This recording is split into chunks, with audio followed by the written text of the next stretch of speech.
Hello there, it's Jay here from Jay's Vintage Junk, and today I thought we would have a look at this. This is the Amiga floppy drive that was giving us some problems in the previous video.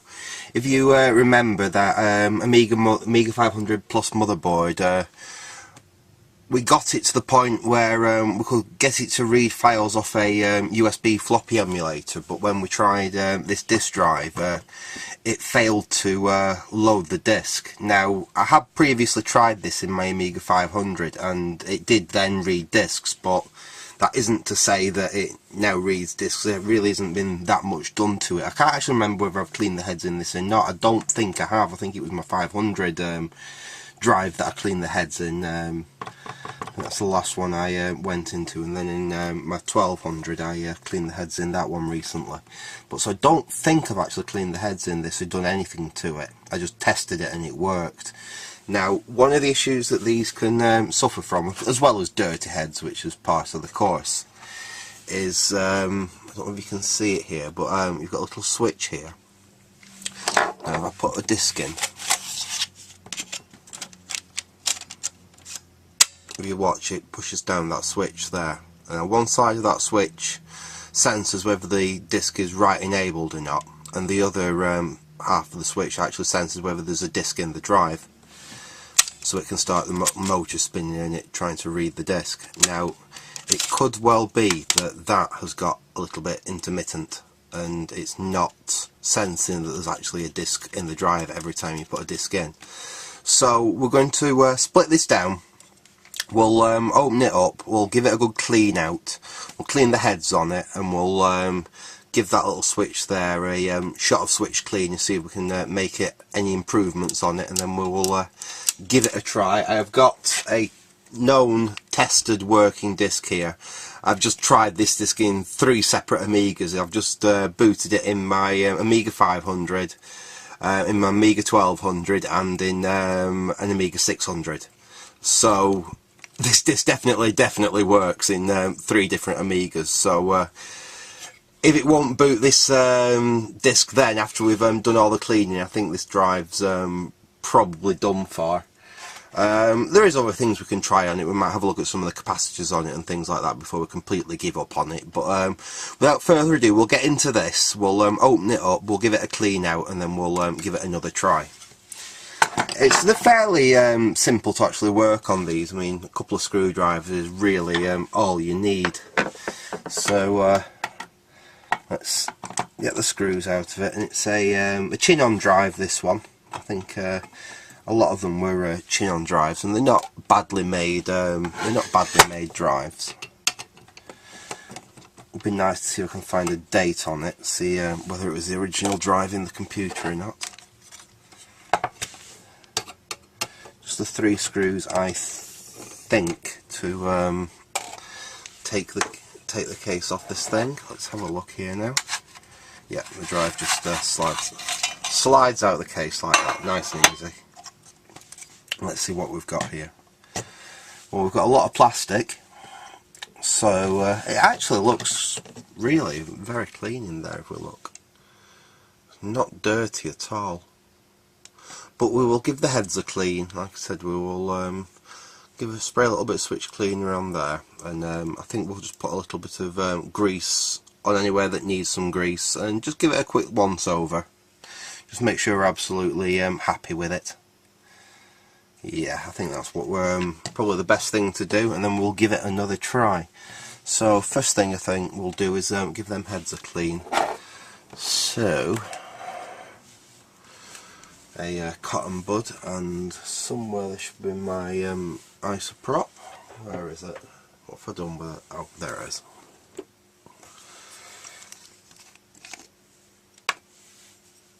So just moisten the end of a cotton bud with a little bit of isoprop. Gently lift up the head. You can't lift it up too much. Just lift it up just enough that you can get in there with the cotton bud and give the heads ever such a gentle clean. You've got to really not put any pressure on while you're doing this, just a really gentle wipe over.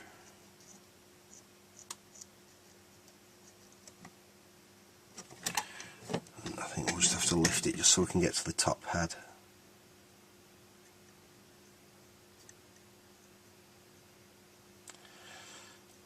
go. So you've got to be incredibly careful while you're cleaning these. It's so easy to damage them. There we go. Can't really see very much on there, but there's tiny little bit of muck's come off them. Right, next thing I think we will do is just have a look and just see if there's anything that's really dusty or dirty in there that we can clean off with this cotton bud. Just go in there and just give these areas around there a little clean.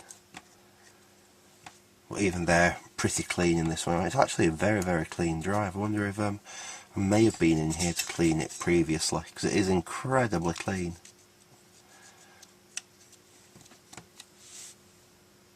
And that's not quite so clean.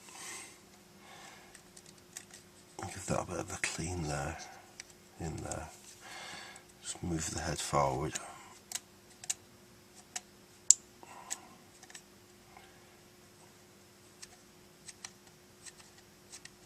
Just use my finger to do what they just drive the stepper forwards, so we can get in there and just give that rail in there a little bit of a clean. And what I'm going to do, I'm going to take a little bit of, it's just basically your white grease, your white silicone grease, and put a little bit on the end of it. All that is just a Q-tip. I've just cut the end off. We'll put a little bit. Just do this off camera. Let's open it up. Yeah. There we go.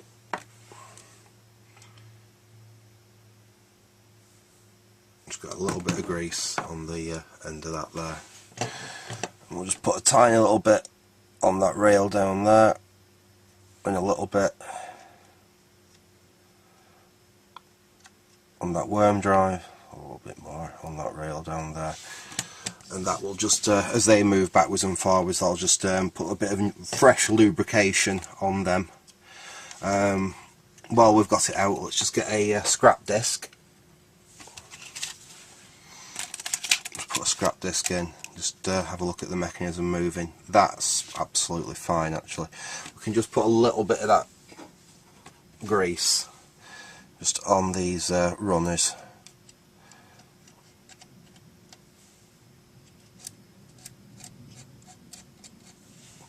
Because it will help.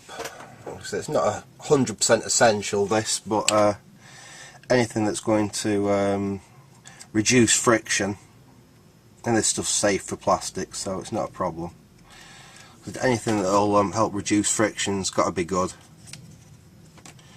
Just move that up there.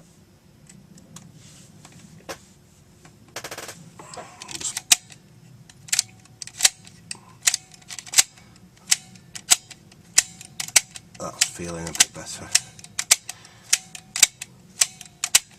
Nice positive action that now. And finally what we will do is we'll give them buttons there a quick shot with some switch cleaner.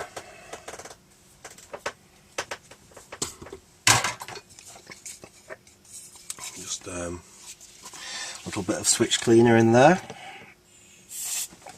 If I've got enough left in this tube, I think this is running out. There we go. A little bit in there, and just move the switches up and down a bit, just so it works the cleaner in there.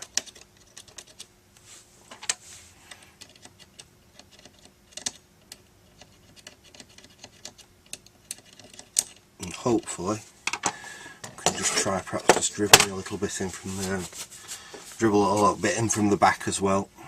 We just no problem using that stuff, because it will just evaporate. Right, and I think that's really all we can do for now. There's a few capacitors on there that could potentially have a problem. There's an electrolytic there. There's a couple of electrolytics around there that potentially could cause us problems. I will leave them for now though. Like I said, I'm going to we'll reassemble this and we'll give it a quick test, just giving the head a clean and lubing up them bits that were well, they weren't bad, but they had no lubrication on them, so that will help a little bit. And really that's it, just we're giving that switch there a bit of a clean. So we will put it back in its case.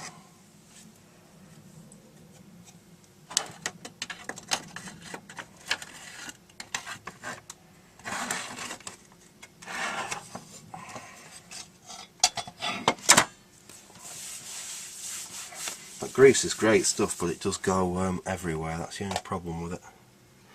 Right.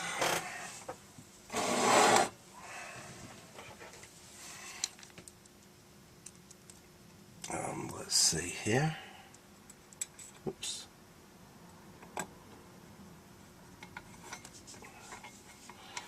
Screw that one back in. There we go. And there's just got the 2 screws on the side to put back in, and we will get the motherboard out and we will give it a try.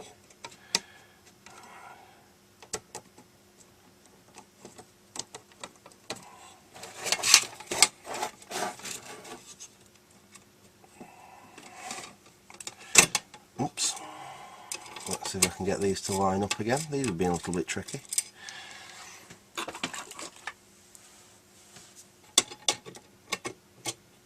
Right. Let's go for try number 2.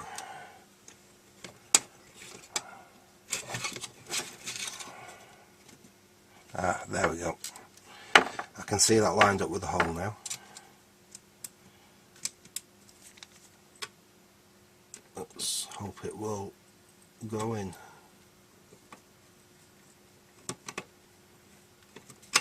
No. Let's try putting the other side in first, because these screws should just go straight in really. What have I not got right here? That doesn't look quite right. Ah! When I put that back screw in, I actually missed completely. Never mind, let's try that again. So we will take that screw back out again, because we actually screwed that screw just into the casework. We didn't actually have the drive. There we go, that's better. Now the drive's where it should be, so we can screw that screw back in. Like that. Now hopefully these should line up and go straight in the holes. There we go, that one's in there.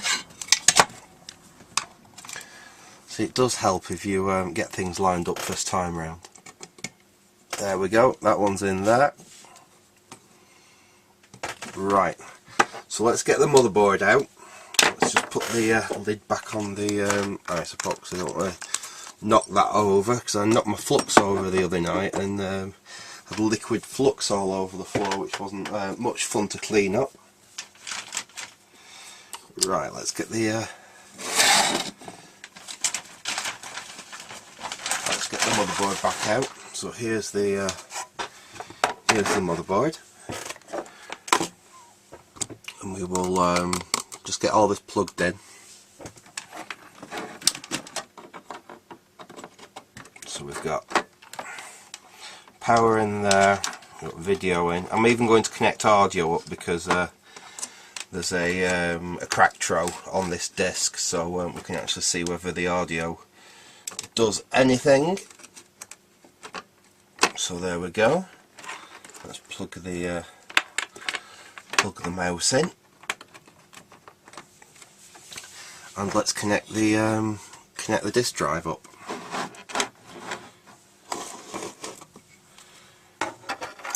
So let's goes in that way around, doesn't it? Okay. Power. Right, there we go. So that is the disk drive connected. Let's fire the computer up, make sure the computer actually still works.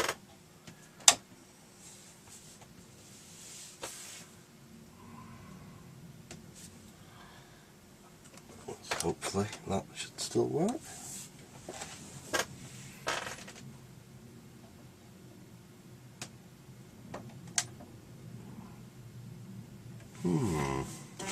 Ah, there we go. Well, the disk drive's working, I've just not got anything on screen at the moment. Ah, there we go, because I had the TV set to the wrong AV input. So there we go. As you can see, the screens are obviously all in black and white because I'm just using the composite out on the Amiga 500 Plus, which is, as we all know, only in black and white. Now, there it is. I'd lost the disc that I had before, so let's put this in the drive, and we will see whether it will load.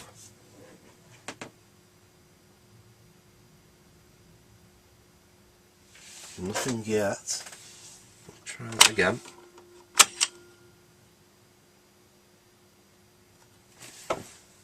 Just try switching the computer off and back on.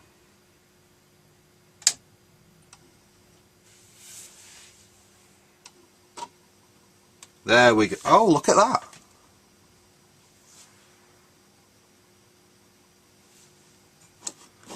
Let's see whether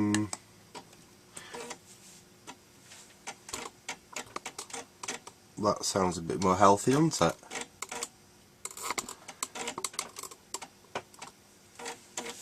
And it seems to be loading. Let's see whether the Cracktro will load. We can hear that.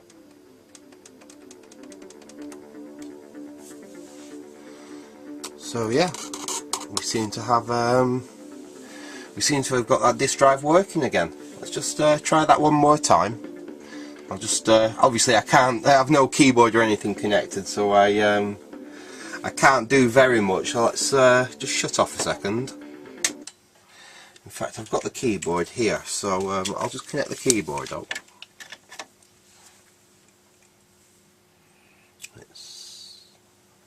Is it that way around?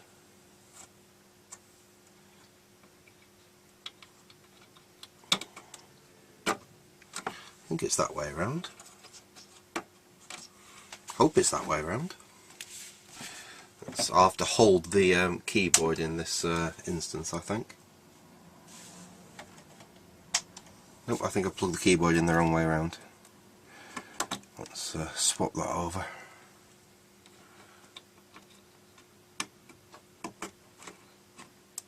That looks better. Yeah, that's better.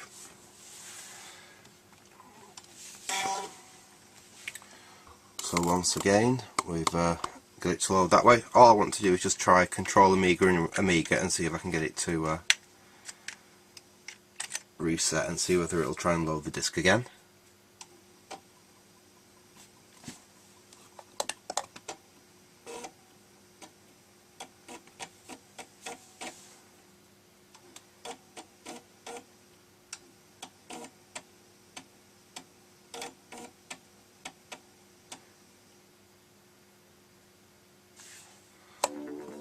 There we go. I think we have a success there. I don't think I've got any other discs I could actually trust to try it at this exact second, but let's. In fact, yeah, I think I might have one other disc I can try in this, and let's see if that will work. Because it's another game that I've just been playing, so we'll give it a try.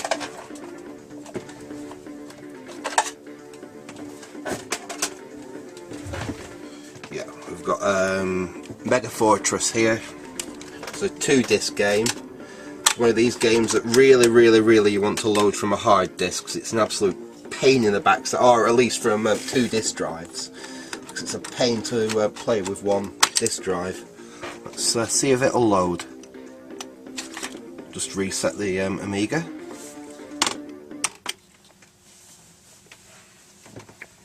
Let's see if this disk will boot.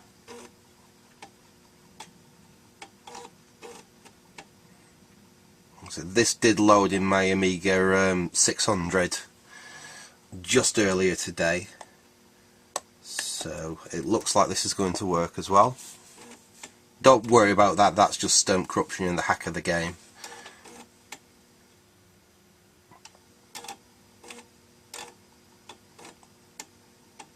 a lot of disk swapping involved in this game as well, so if it can at least load this up to the first screen, then I'll be happy. Let's see. And it's also testing the hardware as well. But we seem to have good audio. Both channels appear to be working from what I can hear. We obviously haven't tested the insert disk 2. Let's. This is why I want to do this, because obviously it needs some disk swapping, this game. So it's just making sure that the computer can actually recognise that a disk's been changed. Has that recognised that that disk's been changed?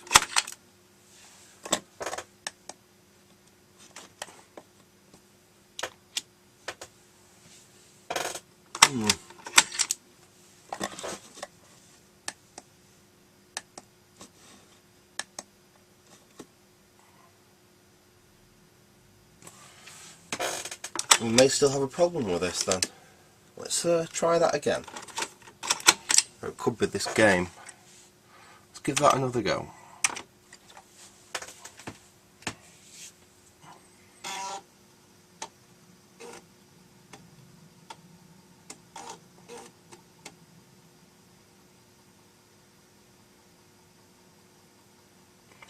Yes, it's loaded to that. So it's definitely loading disks, no problem. But there may be a problem with the disk recognition switch, where it knows whether it's actually changed the disk or not. Let's give that another try.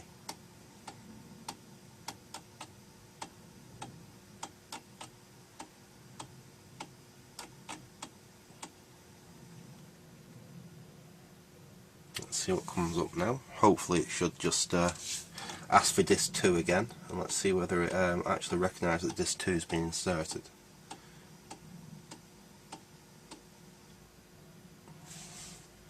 Right, so if we eject disk 1,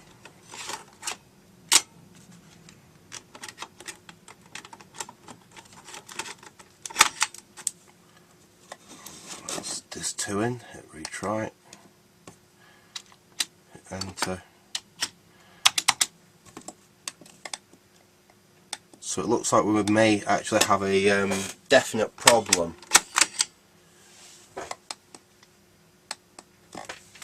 with it sensing disk changes, because that doesn't seem to recognise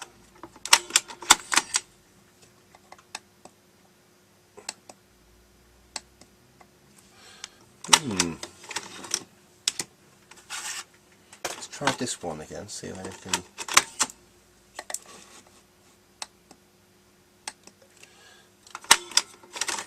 As I said, this game, I was playing it on my Amiga 600. Actually playing it using an external drive, because I put the Gotek back in my 600, and I could load it absolutely fine. So we definitely still have a problem with the disk drive, unfortunately.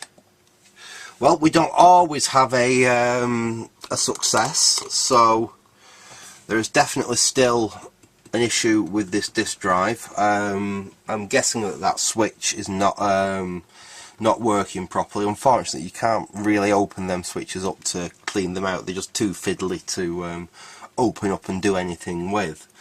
So I've got a couple of options. I think I may have a couple of scrap disk drives, not exactly the same ones as these, but there might be one that's close enough that I can, like, it's made by Chinon, so hopefully it might have similar parts in it, that I can pinch a switch from and see if I can get this drive working, if that indeed is the problem with it.